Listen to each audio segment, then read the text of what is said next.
And we should be live again with the Talking with Francesco series. And today I have a person who has already sort of been on my YouTube channel, but I think just for a few seconds. Usually I meet people first on Twitter, then we do a YouTube collaboration, and then I meet them in person. For you, maybe we did something not exactly like that. So, Jason, we met at Render ETL. It has been a great event. We can even spend some minutes out of that. But before that, of course, welcome, and how are you? Yeah, thanks for having me. I'm happy to be here. I'm also happy that it is not as hot as it has been. It's been brutally hot in Portland, and it looks like today it's going to be a little bit better. So, feeling pretty grateful about that.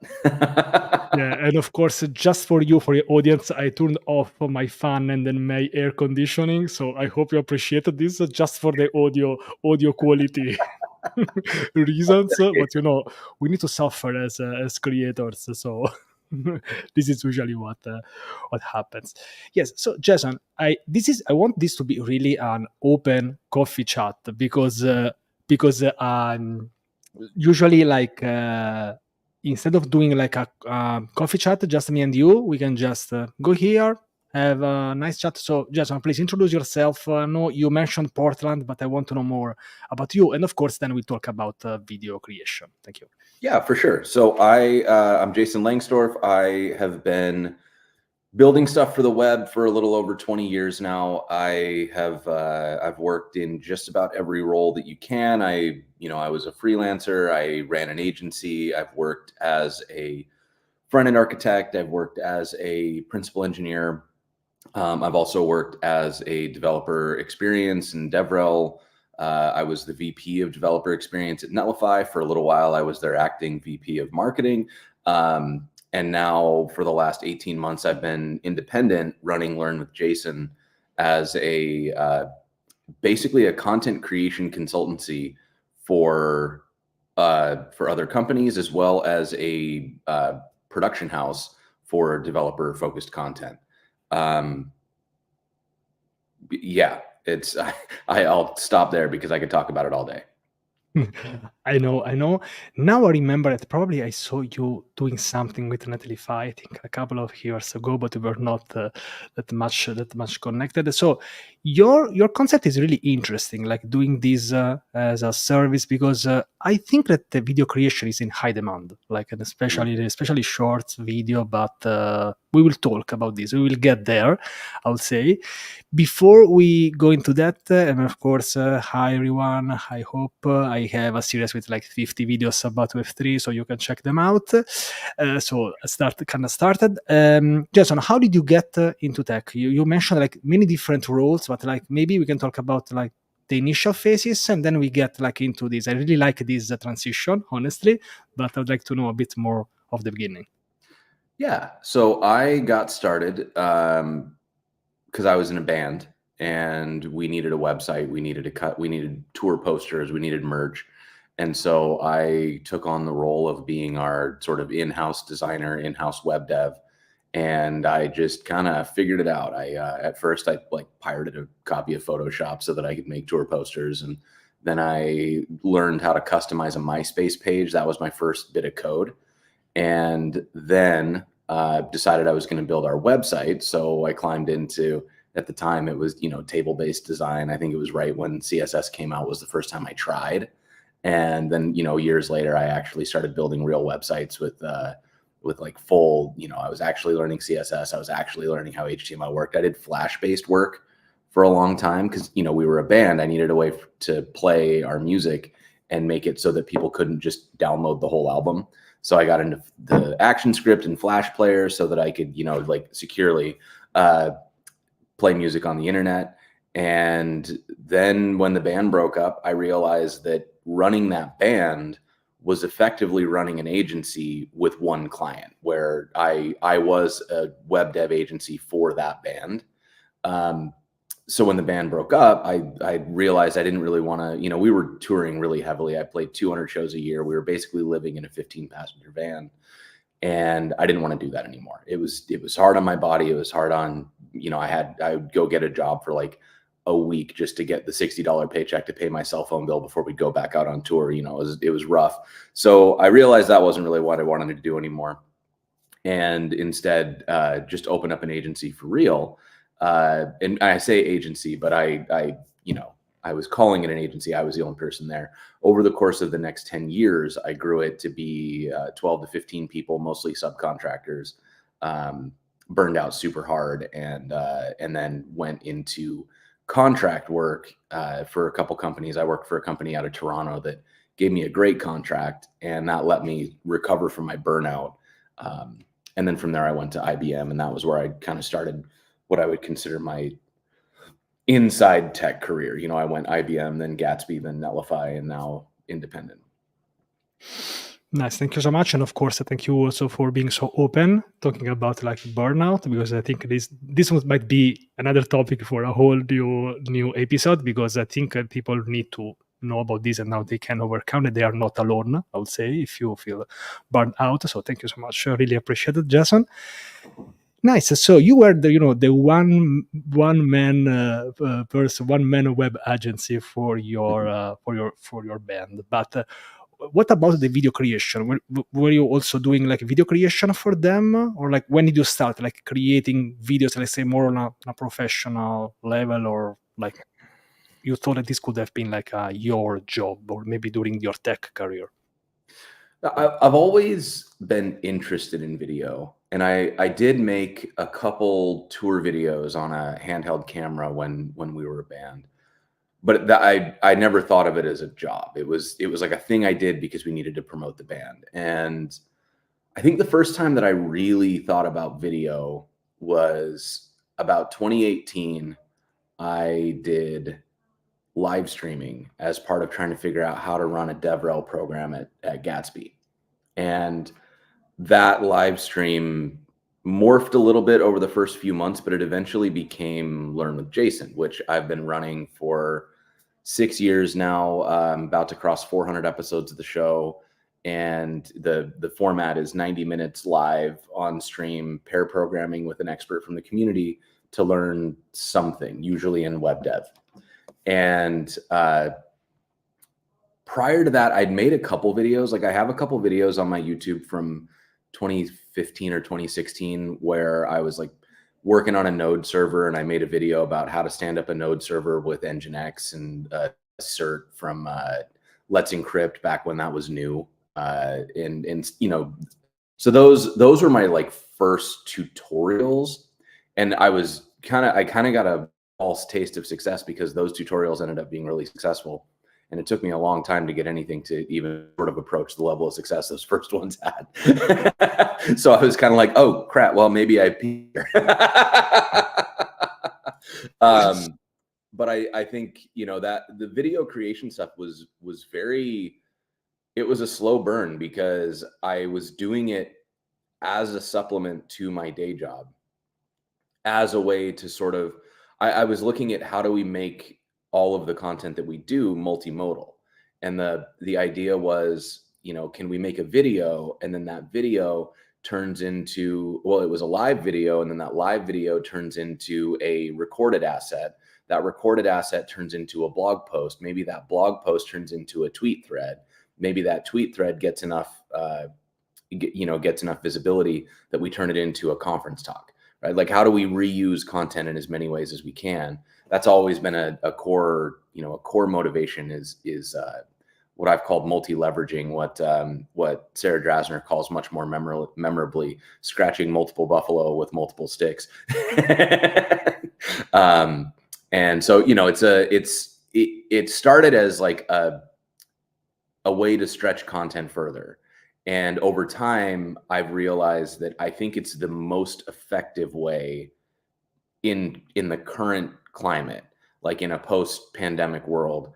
Making good video is currently the highest leverage thing you can do as a company, as a developer, as somebody who wants to reach a larger audience.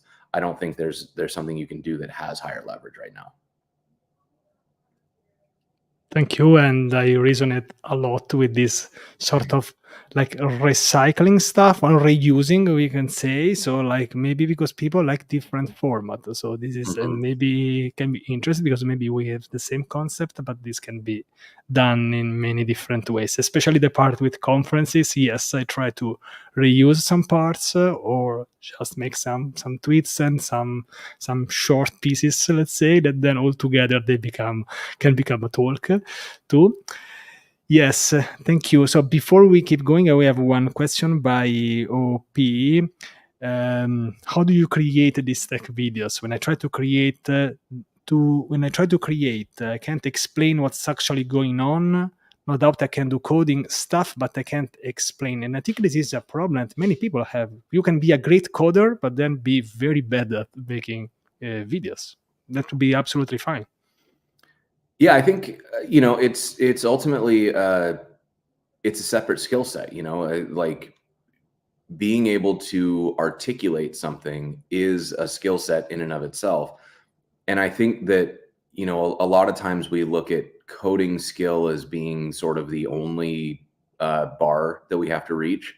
But as you get into different, if you want to work in developer relations, if you want to increase your own visibility as a developer and kind of reach out to other developers and educate them, or if you want to give conference talks, any of those media, then it does become important to work on all of the other skills, your communication skills, your presentation skills, your storytelling skills. All of those will pay dividends, even if you never do anything public, even if it's just what you use internally to make the case for an idea that you have to convince your teammates that the solution you want to implement is better than the other solutions that are on the table. If you want to convince management why you should be moving to a different department or project or whatever, if you want your next promotion, all of those things are also going to be heavily influenced by your ability to tell a good story, present yourself well, articulate a thought to another human being based on their point of view. And it all just takes practice. If you want to be good at video, make a lot of video. Yeah, I've been making probably 2 live streams a week for 6 years now. And that's in addition to the other video stuff that I make on the side and the content that I do and the presentations that I give. I spend a lot of time practicing as a presenter, as a public speaker, as a communicator, and all of that. It's the same thing that I do with my code. I write a lot of code, and as a result, I've gotten really good at code, and I speak a lot, and that's made me much better as a speaker. And I think those are the sorts of things that, it's unfortunate, but practice is not optional. It's you just got to do it for a long time, and you'll look back and see stuff that you did last year and you'll go, dang, I'm so much better than that now. But that's sort of the point, right? Is you want to be getting a little bit better every day, and you get better through repetition. Yeah, thank you so much. We can also speak for hours about this topic. For example, from my experience, I've been learning Docker privately for like 5 years, and I was not into videos. When I tried to do the first live stream, and on a topic that I would say I was pretty confident, but still I noticed that like doing a live stream was different because people asked me like the most basic stuff, or they were like, I don't know, saying a joke or saying something different. So you also get distracted. You need to basically make up this practice of keep the focus while also reading. I still remember that. So it's absolutely a total different skill. I hope, OP, that was great, and of course, best of luck with that. I think doing live streams is different than doing edited videos in terms of like how much you improve, because with live streams you can't hide. So probably maybe, OP, you can try to do a live stream, and worst case you can even remove it, let's say. And honestly, if you're worried about going live, another way to get practice that makes you more confident is join an improv group locally, because it puts you in that same state where you're getting unexpected input and you have to think on your feet to respond. So if you want a more protected environment that's not recorded, that's not online, then improv is another great way to practice that on the spot, extemporaneous conversationalism. Nice. Thank you so much. If you have any question, you can drop them below. And now, Jason, I want to ask you something about your Twitter profile, because I think your bio is super catchy. I team up with dev-focused companies to make video developers actually want to watch. So I would like you to elaborate on this, because I think this is a genius. And so how do you think that like we should act in this direction? So not just random videos, but videos for developers. Well, I think, we've spent a long time talking about developers like they're magical or different. But at the end of the day, we're all people, right? And we watch TV shows, we get into reality series, we like tech Twitter will blow up with a discussion of what's happening on Severance or Game of Thrones or The Bachelor or, Big Brother or any of these shows. So clearly developers aren't like these weird creatures that only want to see code. And I think that we've misunderstood what people say when they say that developers don't like marketing, because we clearly like marketing. Like, you're holding a Vercel mug right now, I'm wearing an Astro hat. Like, we love marketing. Developers are so prone to marketing. Right? And so we all very much choose the brands that we like, and we align with them, and we tell each other about them, and in some cases people get really adamant that you must use this brand. All of that is marketing. And so ultimately, when you're making something for a developer, it's not about like trying to make something that's so unique that only a developer would get it. It's about trying to tell a story that's worth watching. And so much of what we do, I think, it devolves into a list of features because we're so afraid of being judged if our feature set doesn't match up to a competitor's feature set. But unless you're already in that world, and I think this is one of the major problems that we have as an industry, is that we spend a lot of time talking to the 15 people who already know what we do, because we can discuss the nuances of the thing. If we want to talk about React, we can have great conversations with a very small group of people about the tiny nuances of use versus, and how it affects suspense and what it means for React server components and whether or not use client or use server was the right directive and all those things. But for the vast majority of people, they don't really know what that means and they don't really care. They're more concerned about, like, can I use React to build a website that is the website I've been told I have to build? They're not curious about the inner workings of Next.js or Astro or Svelte. They're just wondering, is this going to be the thing that lets me get this ticket done and doesn't get me paged, right? And so we spend so much time on features, and ultimately people don't really care about features. So if I start a video, like, here are 5 features that you need to know about, most people just don't want to watch that, right? But instead, if you say, hey, here's a story about somebody just like you who is trying to solve a problem that's similar to a problem that you have, that suddenly you're not watching that because you have a task you need to solve, right? And I think the trick that we have is that if you think about the way people become aware of things, we talk about the funnel. And at the very top of the funnel, what a lot of people think is that the top of the funnel starts when the company is, we already know who the company is. We're evaluating them against our competitors. That's not the top of the funnel. That's almost the bottom. The top of the funnel is that 99% of people have no idea that the technology that you have even exists. Like, for every one developer that knows that there is a git push to deploy flow like Netlify or Vercel has, there are 99 who have never heard of that, and they still requisition a staging branch from their DevOps team and then push up that branch and wait for the DevOps team to run manual QA on it, and then maybe it'll get merged this month, right?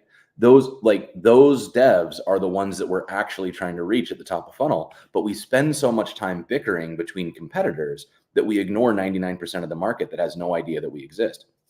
So if we instead start looking at, like, most of the time what we're trying to do is just tell a good story that help people understand what the lay of the land is, like, how can we communicate a new idea by telling a really interesting story about somebody who had a real problem that they had to solve?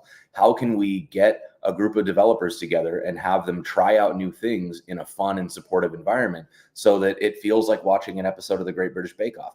Any of those things is a thing that I'm not doing it for work, right? Like, I look up a tutorial for work. I have a job to do. I'm trying to solve a problem. I don't know how to solve this problem. So I Google, how to implement image resizing in Next.js. And then I go and find that tutorial. But that's not what people do for fun. That's not like It's not entertaining, it's task solving, right? So when I'm sitting down and I just want to put something on, I would happily watch something that was about me, but I'm not going to do tutorials for fun, right? Like I want to watch a story. I want to watch something that's entertaining. And so I think that's what a lot of folks get wrong, is that they go to the bottom of the funnel, which is task-based video. User has a clearly articulated problem. They are looking for a solution to that problem, make a video that solves that problem. But what about this whole section of people who don't know that they have a problem yet? They would watch something if it was good and if it was entertaining. But we don't focus on that. We don't make that. Yes, I agree, and maybe this is because maybe we want to solve one specific issue, but then this is not exactly, I don't know, what the YouTube algorithm, or let's say, because I think our goal should be to reach out more people. This is what you usually want when you make a video. So this is why when we do something more very specific, and then I see people getting frustrated because people don't watch that specific video that solves that specific problem. It's just because people don't have. Maybe they will get some great comments from people who solve this, but it's different. It's a different story. Exactly. And I think the important thing to keep in mind is that like video is not just like video, right? It's just like writing. There are different types of writing. You can write a like philosophical thought leadership piece where Oh, you're trying to state a big idea. You can write documentation, which is super low level. You can write an API reference, which is even lower level, just a list of the inputs and outputs. You can write a tutorial, and that tutorial could be a quick start guide where it's like, here's your 0 to 1, or it could be a very specific task, how to integrate Stripe with Framework, right? All of those things are writing, but they're all for very different purposes. One of them is to get out, get shared, cause discussion, get more reach. One of them is to get somebody through a very specific challenge. One of them is to get somebody to succeed with using your tool, right? Video is exactly the same. It is a very broad medium that has a lot of different use cases. And sometimes what you're doing is you're trying to create community, and I know everybody hates this word, but you're marketing. You're trying to create awareness. You're trying to extend the reach of what you're doing. And other times you're trying to get somebody who's much further down the funnel directly to a solution. And it's important to think about what you're trying to do when you make a thing. Because if you're trying to reach a lot of people and you make a super niche task-based video, you can't be surprised when that doesn't do what you want it to do, right? It has to be, you have to be thinking about, what is the goal, and then make something that actually suits that goal. There are lots and lots of ways to do video, but they are for different purposes and different audiences. yes, it's like saying I want to play in a band, but then there are so different types of bands like rock, grunge, jazz. So depending on that style, you should change the composition of the band, and also like the people you are talking with. If you want to say some very niche metal thing, it's different if you want to make pop, which is more broad. And of course it can be choices, but yes. So I think, sorry, No, yeah, go ahead. I was just going to get like down the same path using a different metaphor. So go ahead. no, I want to hear the metaphor now. Well, I was going to say with music, it's like, as you said, with music, it's very, very true that like music is for different things. If your goal as a musician is to be famous, you should be looking at what is popular on the radio right now, right? And you should be trying to make something that will get played on top 40 radio, that gets used in commercials and music videos, so that people want, they're listening to it all the time and talking about it. But if you want to make money and you don't want to be on tour, maybe you should be in a string quartet that plays weddings, because they get paid $10,000 a night, and you can stay busy all through the summer and not have to work over the winter, right? Or if you want to stay busy, make enough money to not have to have another job, maybe you get into a really good 80s cover band that plays a local bar 3 nights a week, right? Make $2,000 a night playing that bar, or you get a share of the door, or whatever it is. There are a lot of different motivations for being in a band. And if you want to play like 80s covers, you can't be sad if you're not getting on top 40 radio, right? It's a completely different world. It's a completely different purpose. So it's very much about like aligning what you want to make with what people use that thing for. I love this, and I love talking with metaphors. I think we have another question by Leonardo.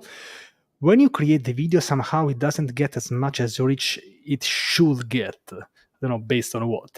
How do you overcome from this? Because we know that we put a lot of effort on it, and how to overcome basically all of this. I mean, the short answer is that you're going to make a lot of stuff that you think was better than it got treated.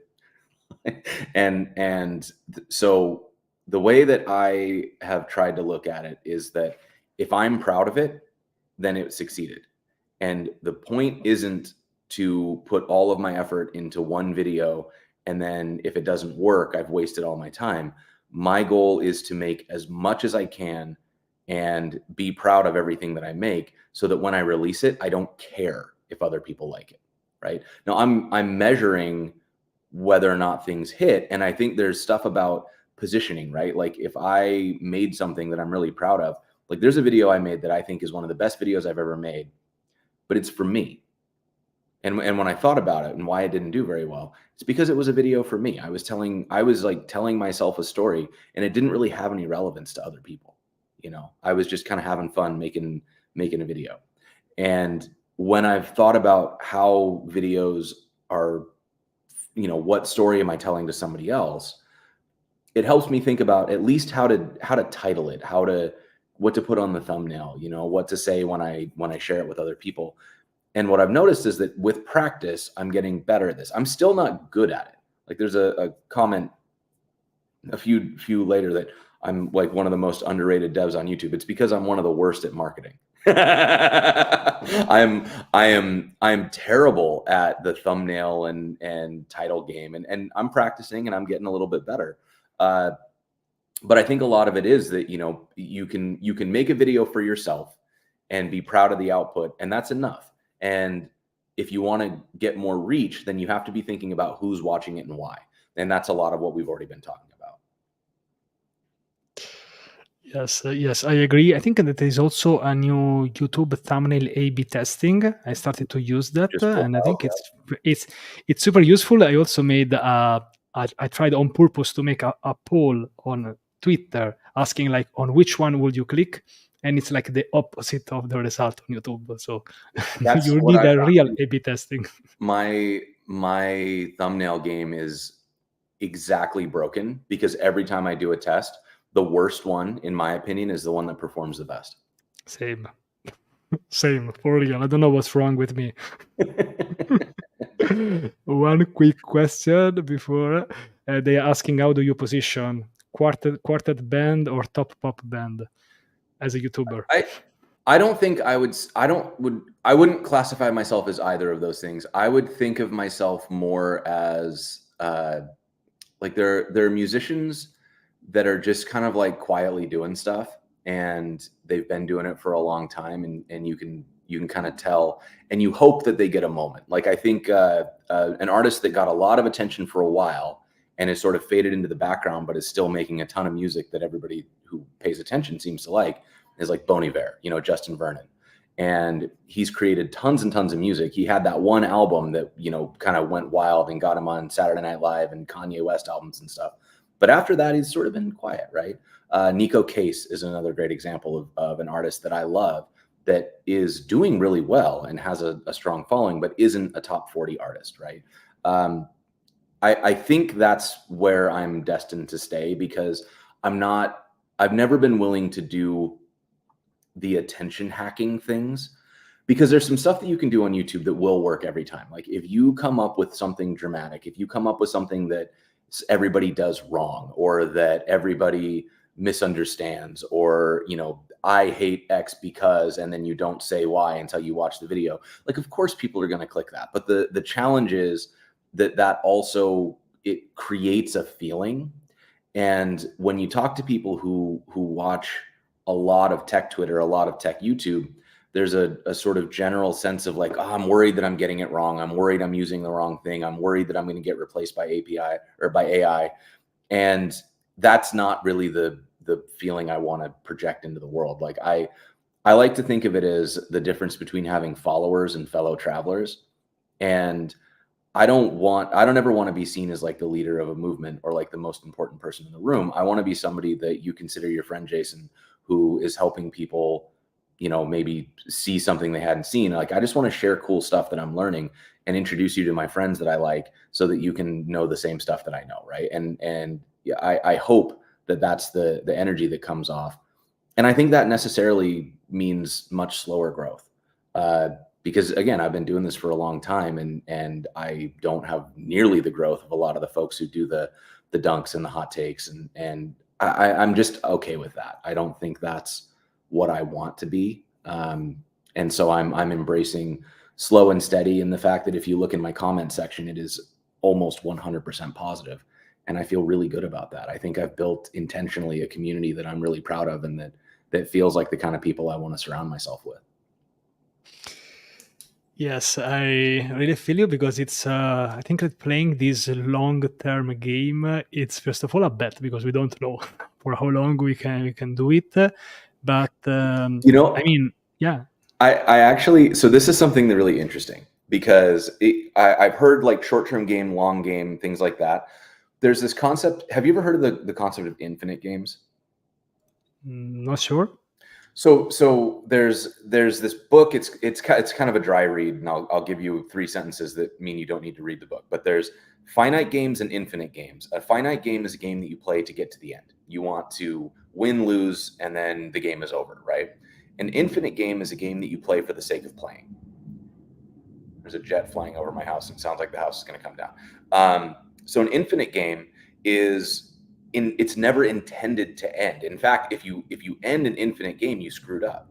And so the way that I've started thinking about my career is that it is almost an infinite game. I don't have a goal. My goal is what I'm doing. I'm making stuff that I think is fun to make with people that I like, that I'm proud of. If I can continue to do that for the rest of my career, I already won. Like I've achieved my objective, right? And there are things that I want to do in addition to what I'm doing now. Like I want to improve the quality of things. I have more ambitious ideas. There are things that I'm kind of imagining that I could do, but those aren't like, I'm not saying I will win when. Like I feel like I've already won because I'm doing the thing that I want to do every day. I want to continue to improve and grow, but there's no end. I don't have a finish line, right? There's no like subscriber number that I'm going for or monetary number that I'm going for. I just kind of want to keep playing. And I think embracing that has honestly been one of the things that had the biggest impact on my happiness was letting go of this idea that there's a goal line, because there's not. We're just doing stuff to try to be as happy as we can before we die, because at the end of the day, the only scorecard we have is whether or not we die with regrets. And I think for me, doing stuff that makes me happy now means that I won't look back in 20 or 30 or 50 years and say, I wish I would have spent more time doing X, right? Because I'm making those choices.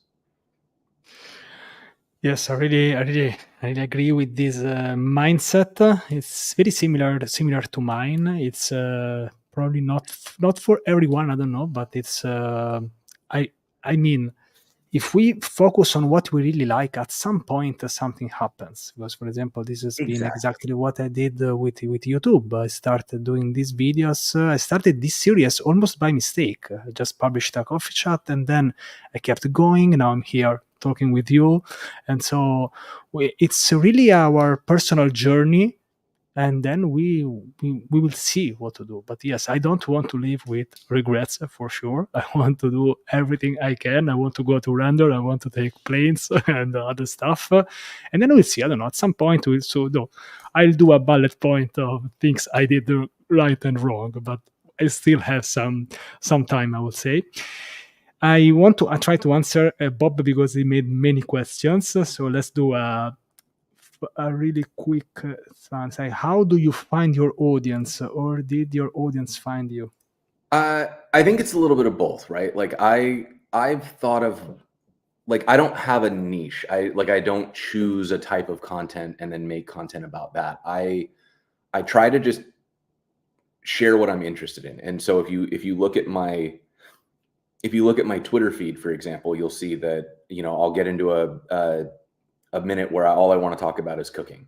And I'll spend a few months where that's the big thing I'm focused on. And then I'll get really into, I don't know, like Astro will release a database and I'm like, oh man, I want to play with this database. And so I'm playing with that and sharing that.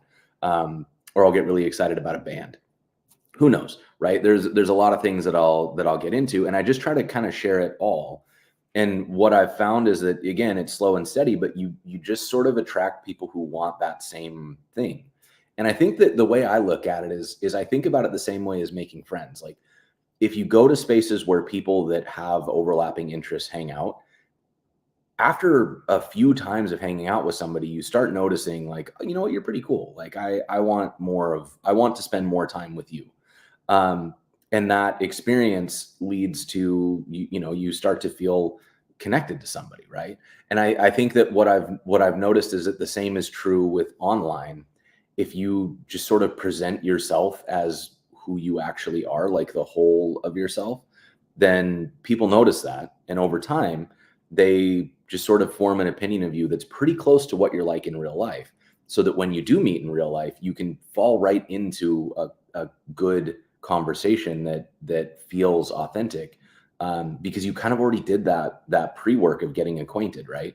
And obviously it's a little different when it's online, because for me, a lot of times it's one-sided. Like, people have seen me, but I don't know them, or like I only know them as a Twitter avatar because we've interacted once or twice, and so it can be a little disconcerting in that way. But I think it's ultimately it's led to a great community that I really enjoy being around. And like at Render, I feel like we met at Render for the first time in person, but we talked enough online that I was kind of like, oh yeah, it's Francesco, like, of course. Yeah, you can see that people can move and they are not just a static Twitter profile picture. It's always fascinating, this to me. Yes, and I think, Jason, we are similar in the sense of like playing in a game of sustainability. So my mental health, my physical health always come first, and then like everything else, because this is what allows me to do stuff. I remember that you made a video that I think everyone liked, included me, the one with the flat tire. You remember the just do it thing? Oh yeah. Everything is going. I don't want to remember everything that happened that day, but I really enjoyed it because that was really felt authentic. So, did that really happen for you? And you recorded the video for real? Yeah. That was that video was one of those. I remember my friend Michael Chan had just been laid off, and he had started doing this like daily vlog series where he was trying to do something beyond, like, and I like the vlogs. Like, I think, what Taylor Desson does with his daily vlogs and stuff is really cool, but I don't like to make vlogs. Like, I don't find that type of video creation to be very rewarding for me. But then like Michael Chan, so Chan sits down and does this amazing video where he's like in his hallway and he's not wearing shoes, right? And he's like got his mic like dragged out and he's just kind of holding it in a really awkward way. And he just tells a really good story. And I was like, damn, I love this, because it sort of strips away a lot of what I've come to expect from dev content creators, which is that we have our very curated office, we have our very curated backdrops, and we've got our colored lights, and we're always very polished when we talk about stuff. And here's Chan, basically like on the floor of his hall, just telling a story about how overwhelmed he is by the job search, right? And I was like, God damn, I need to do something like that. Like, that's what I think I've been missing, is I've been trying to get the production right and I'm not telling the story. And so I was like, okay, I'm going to give myself a challenge to just make a video about whatever's going on. It was 2 weeks, right? So 10 days total. I did 5 business days.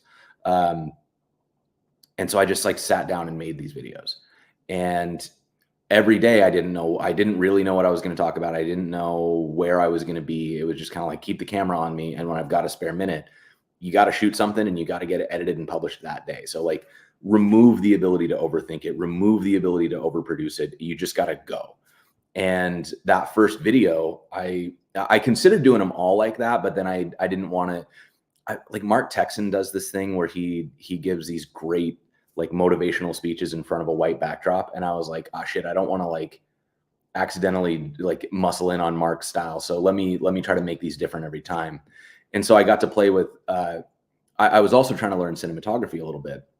So I was trying to like different ways of framing shots, different ways of kind of making the camera not a character, but like to give the video character in a way that I'd never done before. So it was like, for me, it was a way to just like tell basically a visual diary entry. I was telling a story about what was going on and whatever I was worried about or thinking about, and trying to learn something new about how to use my camera and how to use audio and editing to tell better stories, right? And honestly, I don't think they're not very good, right? Because they were made in like 2 hours a piece, but I really liked them and I learned a lot by making them.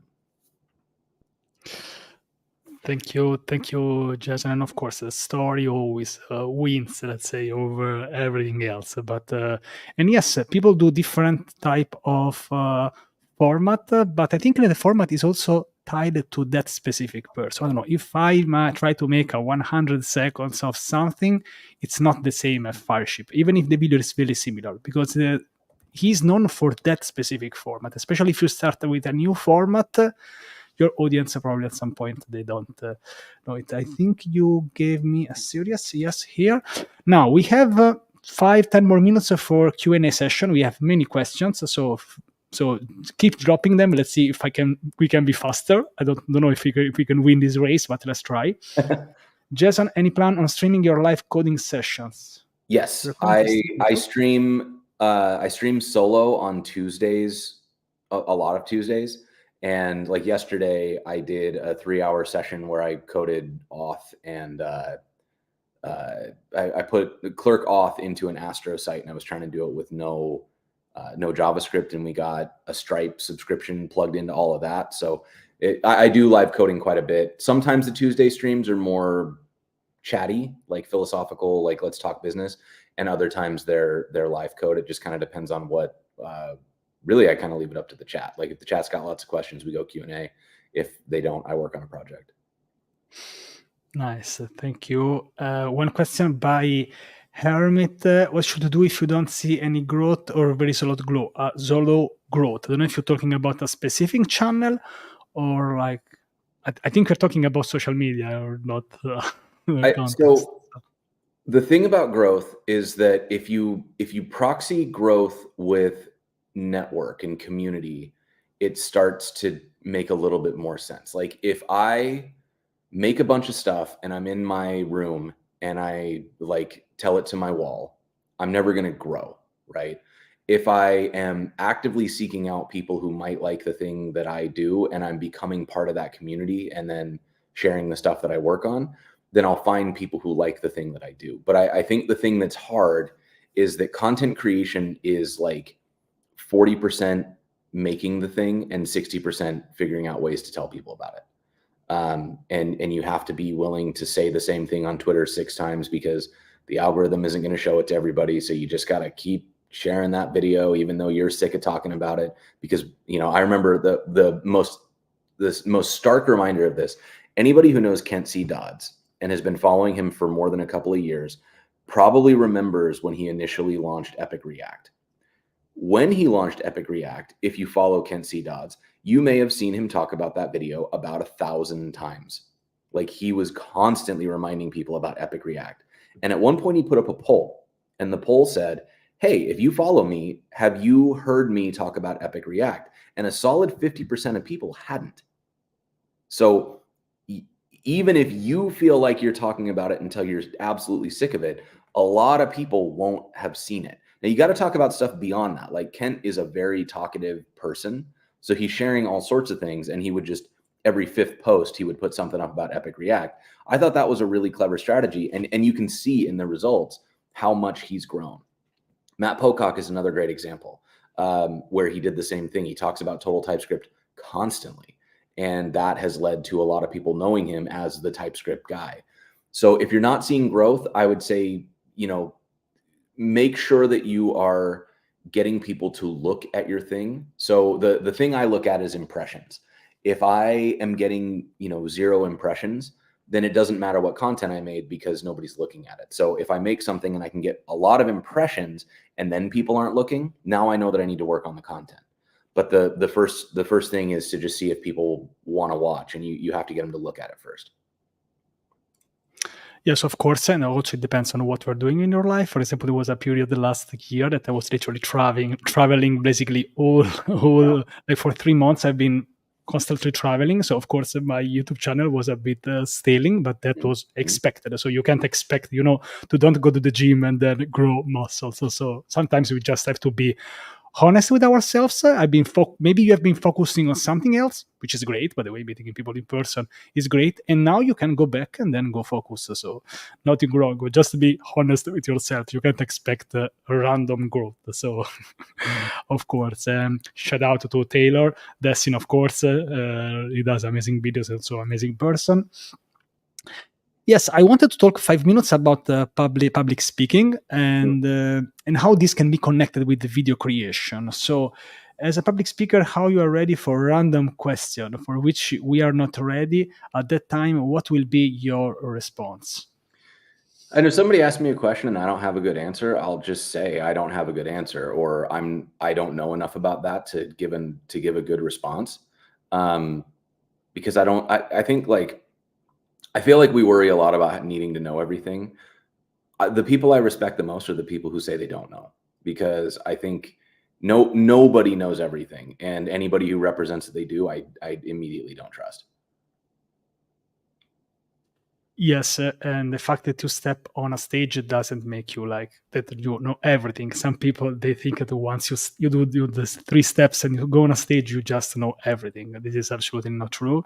Well, I think a good thing that you may do is just to, yes, of course, they don't know, but they say, hey, we can reach you out later, and of course, I'll give you an answer. Just give me some time. Utpa say Kelsey had our Google Map presentation really changed the way we think about the presentations. It gave me some existential crisis. For real, like Kelsey has no. I'm glad he retired. Get him off the stage. How dare you? Just too good, I would say. Where to start if you want to build an audience quickly? Stream your recorded video. What platform? The trick isn't the platform. The trick is finding something that you genuinely like and will genuinely do consistently. Like, because sure, you can grow really fast on TikTok if you regularly post on TikTok and you like the medium, right? But if you hate it, like, I'm not very good at TikTok, and so I don't post on it very much. And as a result, my TikTok audience is not great, right? Same with like YouTube shorts. I don't really understand how to make a good short. So the shorts that I put up feel like a slot machine. Sometimes they work and sometimes they don't. What I care about is making the longer form videos. And that's where I put most of my effort, and that's where I'm consistent. And so for me, that's where I grow. So I think the biggest thing is if you want to grow an audience, it has to come from you. Like, you have to be excited about what you're doing, and you have to be excited to continue doing it, even if nobody's watching, because that's what people are attracted to. They're attracted to people who are having a good time and who are genuinely interested, right? And so if you're trying to guess what other people want and pander to them, we can all smell that. That's the kind of marketing that devs hate. Yes, and I think about this question, maybe the quickly, it's something a bit strange because it depends on your strategy. I mean, if you want to grow quickly, just start doing controversial stuff, attack someone. Maybe you'll get attention, but then what? Let's say what will happen next. So, and I think streaming might be a low effort solution because, for example, if many people they started with a super high effort edited video and then they stop because they can't just keep the pace of releasing one video every week. because they don't have the experience to do that. So And maybe, yeah. it's hard, man. I don't even know if I could release one video every week if they weren't live.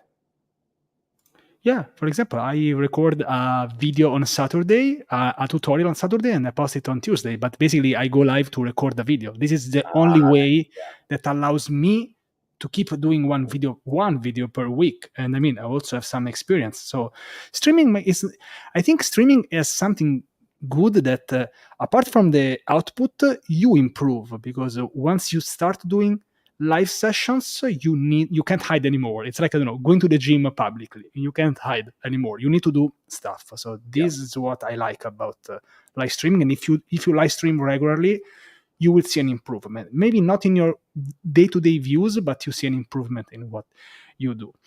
Now, Bob started spamming questions. I'll try to pick some of them. People inspired you before making videos? Oh, geez. John Favreau, he directed Iron Man. He's also the writer and star of like Swingers and Chef and a few movies like that. But his career is very weird, and I really like that it seems to be a career that's completely built around what he thinks is fun. I think I mean, there's a bunch of people who it's basically like any, Pharrell Williams is another good example. Like, just kind of built an empire out of doing stuff that apparently whatever is interesting to Pharrell, and has been able to build a bunch of things like that. But it's always folks who sort of fall into that multi-hyphenate kind of polymath vibe where they've learned lots and lots of things and are tend to be.